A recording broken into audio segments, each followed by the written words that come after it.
नमस्कार दोस्तों, कैसे हैं आप लोग? हम लोग अपाचे आइसबर्ग के बारे में समझ रहे हैं। ये एक मल्टी पार्ट सीरीज़ है और आज के सेशन में हम लोग बात करेंगे डेटा लेक के बारे में। इससे पहले हम लोगों ने ओलैप का जो एक फंडामेंटल डिज़ाइन है, एक जो फंडामेंटल स्ट्रक्चर है, उसको समझा था।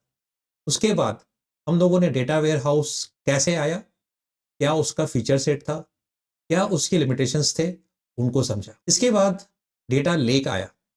आज के सेशन में हम लोग इस डेटा लेक के बारे में ही समझेंगे। डेटा लेक के ऐसे क्या-क्या खूबियाँ थी, लेकिन जब खूबियाँ होती हैं, तो साथ में कुछ लिमिटेशंस भी होते हैं। ये जितने भी होते हैं लिमिटेशंस, ये आते हैं बिकॉज़ ऑफ सर्टेन सिनेरियोज़। जैसे-जैसे एडवांसमेंट्स हो रहे हैं, आर्टिफिशियल इंटेलिजेंस, मशीन लर्निंग आ रहे हैं, मॉडल ट्रेनिंग हो रहे हैं, डेटा के साइज़ बढ़ रहे हैं, अलग-अलग टाइप के डेटा आ रहे हैं, डेटा का बिहेवियर अलग-अलग चेंज हो रहा है। तो इसलिए बहुत ही इम्पोर्टेंट हो जाता है कि जब हमने जहाँ से स्टार्ट किया था, उसी में हम लोगों को लिमिटेशंस दिखना शुरू हो जाता है और उसको ओवरकम करने के लिए हम लोग फिर नए-नए फ्रेमवर्क्स, नए स्टैंडर्ड्स, नए पैटर्न को लाते हैं। तो आइसबर्ग को समझने के लिए ये बहुत ज़रूरी है कि डेटा लेक जब आया, उसके बाद क्या-क्या हुआ, कैसे-कैसे ये हम लोगों को हेल्प किया और कहाँ पे इसके वो लिमिटेशंस थे। चलिए समझते हैं डेटा लेक को। तो दोस्तों, जब हम लोग डेटा लेक की बात करते हैं, इसका मतलब होता है कि एक ऐसा स्टोरेज स्पेस जहां आप वास्ट अमाउंट ऑफ डेटा को स्टोर करें और ये डेटा बहुत ही अलग-अलग सिस्टम से, बहुत ही अलग-अलग सोर्सेज से आकर स्टोर हो रहा है। ये डेटा स्ट्रक्चर्ड भी हो सकता है, जैसे आपका रिलेशनल टेबल्स में होता है। It could be semi structured, जैसे सीएसवी और जेसॉन फाइल होता है, और it could be unstructured also, जैसा कि टेक्स्ट फाइल होता है।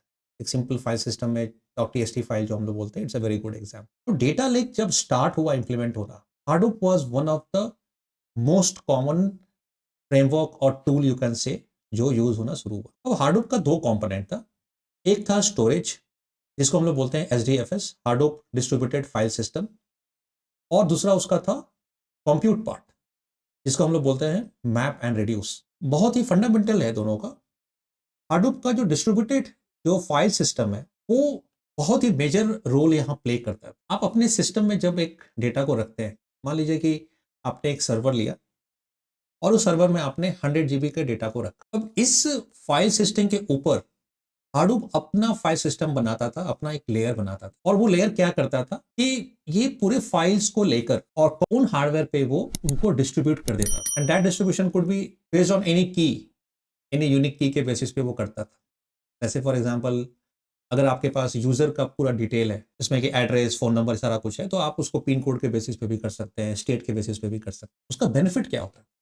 उसका जो पहला बेनिफिट होता था कि जब वो प्रोसेसिंग कर रहा है, तो वो मैपिंग करता था, इन द सेंस कि वो डेटा लाता था, प्रोसेस करता था, उसको फिर जो आउटपुट निकलता था, फिर उसको ऊपर लेके जाता था। तो जो पिरामिड आपने देखा होगा, पिरामिड की तरह वो जो है वो पूरा प्रोसेसिंग करता था, और ऐसे उसका जो आउटपुट है वो रिड्यूस होते जाता था। जो आउटपुट का साइज है, वो हर लेयर पे रिड्यूस होते जाता था। फाइनली जो पिरामिड का जो एक टॉप होता है, उसी तरह से आपका फाइनल आउटपुट निकल कर आता था। और इसके लिए जो फंडामेंटल रिक्वायरमेंट था, वो था डिस्ट्रीब्यूटेड फाइल सिस्टम का, जो कि हाडूप प्रोवाइड करता था।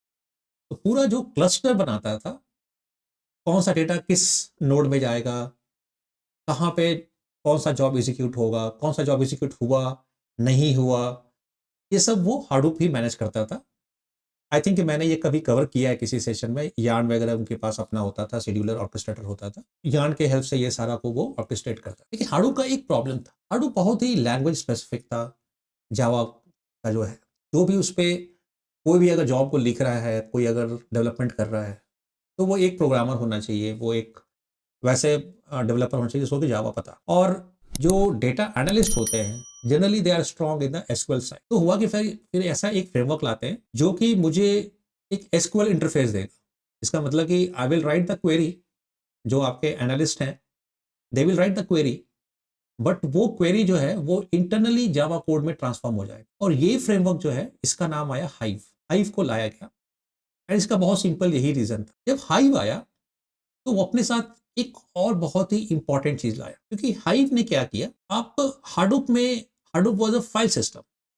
हाडूप का जो एचडीएफएस है, वो एक फाइल सिस्टम, उसमें आपके फाइल्स स्टोर्ड है, टेक्स्ट फाइल्स मान लो है या CSV files stored. SQL query जब आप लिखेंगे इट्स ऑलवेज रिलेशनल रहेगा, वो उसमें रो वाइज डेटा है और उसमें कॉलम्स बने हुए हैं, उस टाइप से रहेगा वो। तो कहीं ना कहीं हाइव को रिक्वायरमेंट आ गया जो स्कीमा है, क्योंकि टेबल द मोमेंट भी से एसक्यूएल स्कीमा पिक्चर में आ जाता है कि टेबल का स्कीमा चाहिए। तो हाइव ने हाइव टेबल फॉर्मेट करके लाया एक चीज, और उसका जो पर्पस था वो ये था कि जो स्कीमा ये बनाएगा एसक्यूएल क्वेरी को राइट करने के लिए, क्योंकि मैं एनालिस्ट हूं, मुझे नहीं पता कि मेरा जो CSV फाइल है या मेरा जो टेक्स्ट फाइल है उसमें डेटा किस तरह से स्टोर्ड है, राइट?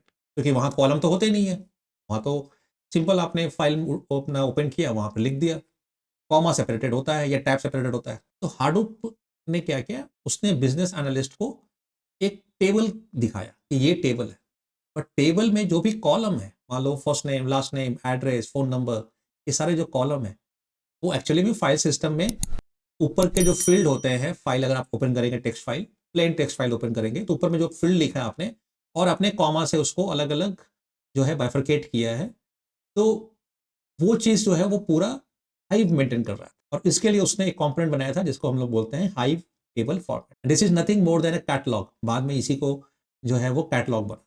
AWS ने जब ग्लू कैटलॉग बनाया, it is built as a wrapper on top of Hive. वो हाइव का मेटा डेटा टेबल है, इसलिए हाइव का जो टेबल फॉर्मेट है वो बहुत इंपॉर्टेंट रोल प्ले किया।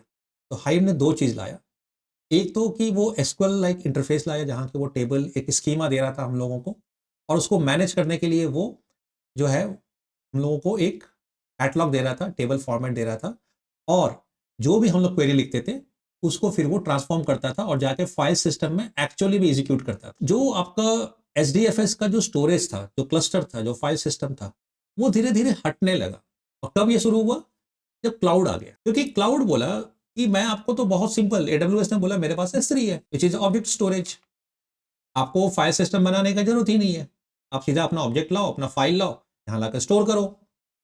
सेकंड, AWS ने बोला कि there is no limitation on the size of the data, जितना आपको चाहिए उतना डेटा लगा रखो। थर्ड, ये जो कॉस्ट था ऑफ स्टोरेज वो बहुत ही सस्ता था, तो कम्युनिटी हार्डवेयर का जरूरत ही नहीं पड़ा। फोर्थ जो था वो था डिस्ट्रीब्यूटेड डेटा स्टोरेज, क्योंकि हार्डूप क्या करता था, वो पैरेलल प्रोसेसिंग करता था, मैप करता था डेटा को, फिर रिड्यूस करता था, प्रोसेस करता था, रिड्यूस करता। AWS ने कहा कि मेरे S3 में तो है वो, आप अलग अलग बकेट में रखो, अलग अलग फोल्डर में रखो, every folder, every bucket in Amazon S3 is as good as the distributed file system, और उसमें आप पैरेलल अपना मैप रिड्यूस को चलाओ। ये जो पूरा का पूरा जो हम लोग बात कर रहे हैं मैप रिड्यूस का, ये और स्टोरेज, ये दोनों का रिक्वायरमेंट ही हट गया, क्योंकि कंप्यूट भी हटने लगा। और क्यों कंप्यूट हटने लगा? क्योंकि जैसे जैसे क्लाउड एडवांस कर रहा था, जैसे जैसे S3 वगैरह इस टाइप के ब्लॉब स्टोरेज ये सब चीज आ रहे थे, वैसे वैसे ओपन फ्रेमवर्क्स काफी आने लगे थे, और बहुत ही प्रोमिनेंट उसमें है स्पार्क। स्पार्क ने आपको हर तरह का इंटरफेस दे दिया। अगर बोला कि अगर आप पाइथन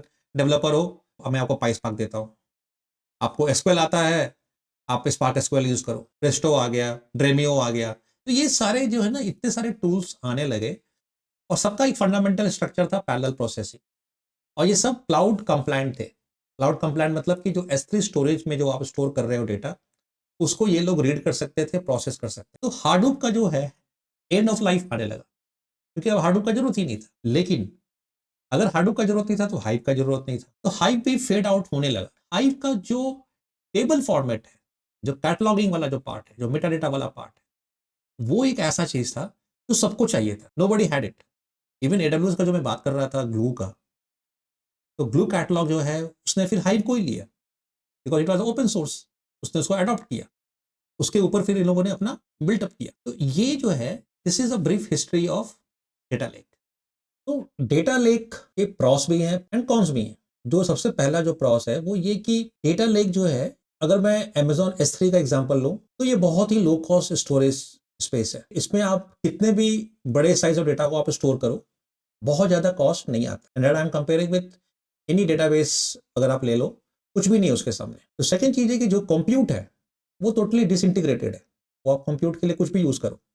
मैं एक ओपन सोर्स स्पार्क फ्रेमवर्क भी यूज कर सकता हूँ, और जो कंप्यूट है मैं वो किसी भी कमोडिटी में हार्डवेयर पे यूज कर सकता हूँ, रन कर सकता हूँ, या मैं उसको क्लाउड के किसी भी कंप्यूट सिस्टम से उसको रन कर सकता हूँ। तो दूसरा जो चीज है कि जैसे जैसे डेटा लेक में एडवांसमेंट्स हो रहा था, बहुत तरह के फाइल फॉर्मेट्स भी जो है ये सपोर्ट करने लगा। सपोर्ट का मतलब होता है दो चीज से, एक होता है तो स्टोरेज, कि स्टोरेज आप उसको स्टोर कर सकते हो क्या। और व्हेन वी से फाइल फॉर्मेट का स्टोरेज, तो फाइल फॉर्मेट आज के डेट में क्या है, जो पहले था वही है, उसमें कुछ और एडिशंस हो गए, सीएसवी हो गया, जेसॉन हो गया, टीएक्सटी फाइल हो गया, एक्सेल फाइल हो गया, इमेजेस हो गए, वीडियोस हो गए। में मॉडर्न डे में क्या ऐड हुआ, पार्केट, ओआरसी, ये सब क्या है, ये सब बिग डेटा के लिए बनाया गया। तो कंप्रेस में parked is a very good example. ये ऑलमोस्ट 30 to 40% के बीच में डेटा के साइज को कंप्रेस कर देता है। And the reason is it's a column based file format. ये डेटा को एज अ कॉलम स्टोर करता है, ना कि एज अ रो। और इसी कारण इसका जो प्रोसेसिंग है वो भी सेम प्रोपोर्शन 30 to 40% जो है, इसका प्रोसेसिंग भी फास्ट हो जाता है। तो ये सब जितने भी मॉडर्न डे फाइल फॉर्मेट्स वगैरह आने शुरू हुए, उसको ये डेटा लेक सपोर्ट करता है। इसका मतलब है कि जब आप डेटा लेक का डिजाइन कर रहे हो और अगर आप अपने सोल्यूशन को बोलते हो कि ये डेटा लेक है, तो ये बहुत इंपॉर्टेंट है इंश्योर करना कि ये ओपन फाइल फॉर्मेट्स को सपोर्ट कर रहा है। मैंने बहुत सारे लोगों को देखा है जो MS SQL सर्वर पे डेटा रख रहे हैं, वहां प्रोसेसिंग कर रहे हैं, वहां SSRS रिपोर्ट जनरेट कर रहे हैं और बोल रहे हैं ये मेरा डेटा लेक है। वो गलत है। That's not data lake. Data lake का मतलब है कि आप ओपन फाइल फॉर्मेट को सपोर्ट कर सकते हो। इसका मतलब कि जो आपने सॉल्यूशन बनाया है और जो आपने कंप्यूट का पार्ट डाला है, उसमें आपके जो कंप्यूट इंजन है, जो बिग डेटा फ्रेमवर्क है, वो जो है वो इस तरह के ओपन फाइल फॉर्मेट को प्रोसेस कर सकते हैं। जो हम लोग बात करते हैं अनस्ट्रक्चर्ड डेटा, तो अगर आप डेटा लेक बना रहे हैं तो आपको ये भी इंश्योर करना पड़ेगा कि अगर मेरे डेटा में कोई मशीन लर्निंग के मॉडल को ट्रेन करना है ऑन द इमेजेस और ऑन द वीडियोस, तो वो ट्रेन हो सके। अगर मुझे कोई vision analytics use case implement करना है तो वो हो सके। तो डेटा लेक जब हम लोग बोलते हैं तो इसका मतलब ये नहीं कि कोई आपको प्रोडक्ट आप ले रहे हो, प्रोडक्ट भी अवेलेबल है। जब हम लोग लेक हाउस की बात करेंगे, there are the products available that you can directly go and purchase. And आज के डेट पे बहुत सारे इंटरप्राइज कस्टमर्स हैं जो कि उस प्रोडक्ट को यूज कर रहे हैं, and they are really very good product. In fact there is one product which has been created by the founder of Spark. Spark के जो फाउंडर्स थे उन्होंने ही वो बनाया प्रोडक्ट। बट जनरली अगर आप देखेंगे तो enterprise they go for custom build data lake solution. और जब आप कस्टम बिल्ड बना रहे हैं तो आपको ये इंश्योर करना पड़ेगा कि ये सारे फंक्शनलिटी आप दे रहे हो। अगर आपके पास इंडस्ट्रियल IoT के डेटा आ रहा है, अगर आपके पास सेंसर का डेटा आ रहा है, तो उसको प्रोसेस करने के लिए आपके पास अप्रोप्रिएट प्रोडक्ट, टूल या फ्रेमवर्क को यूज करना पड़ेगा। अब जब डेटा लेक में इतने सारे फीचर्स हैं तो डेटा लेक में कुछ ड्रॉबैक्स भी हैं, और ये ड्रॉबैक्स शुरू से थे।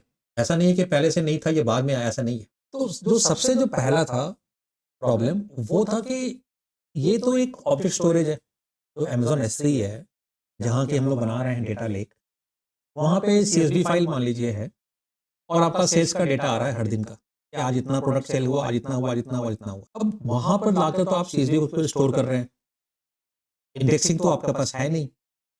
डेटाबेस में आप एक टेबल पे क्वेरी रन करो और उस टेबल पे आप कोई इंडेक्स मत रखो, it will do the full table scan. जब आपके पास 100 रिकॉर्ड होगा, 200 होगा, तो आपको उतना फर्क नहीं पड़ता है।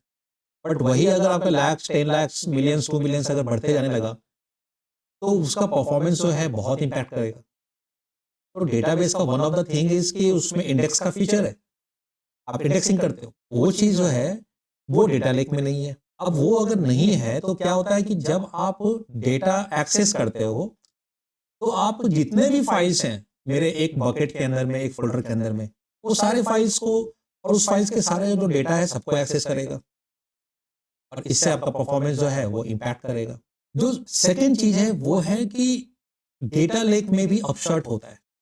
अपशर्ट मतलब अपडेट एंड इंसर्ट।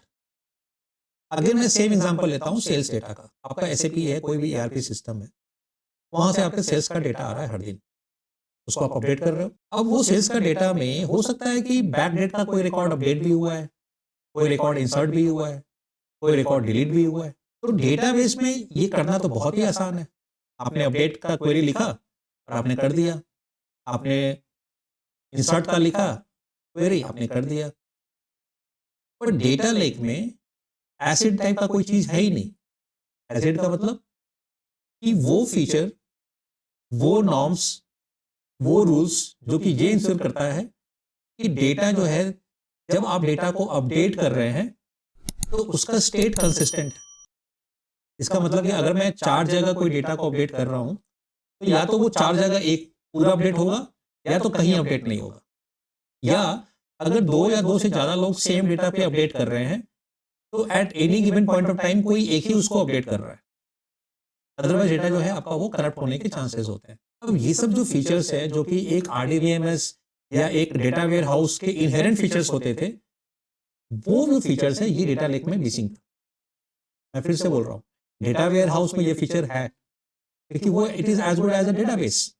वो एक टेबल है, और जब आपको एक टेबल मिलता है तो टेबल पे आप इंडेक्सिंग लगा सकते हो, टेबल में आप ऐसे ट्रांजेक्शंस लगा सकते हो।